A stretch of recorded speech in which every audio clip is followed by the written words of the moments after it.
I'm Magnus Boström, working professor in sociology at Orebro University in Sweden. And my main message has to do, I talked about global supply chains, which the recent decades, they have been globalized, have been an economic globalization, so they are very complex and therefore also very opaque. So my main message was to highlight a number of challenges, which I called gaps, to be addressed, transparency challenges. The main challenges facing textile supply chains, but which also could be other supply chains in food and other areas.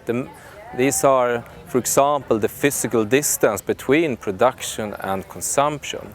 People from the West don't see the problems in the production context, environmental and social problems connected to production. There is also a temporal problem. It takes time to develop sustainability products, but fashion changes all the time, so this creates a problem.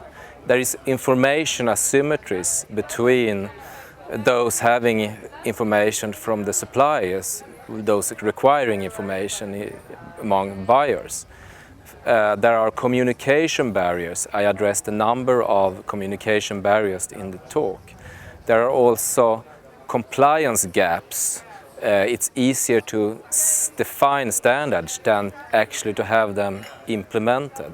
Finally, I addressed power gaps. It's important to try to establish power balance along the chain, including also civil society, NGOs. Towards the end of the presentation, I talk about reflexivity as important as a solution for address these challenges. Reflexivity means that you can never actually be satisfied with what you have achieved, but constantly need to look at yourself. The organizations have to address responsibility over and over again.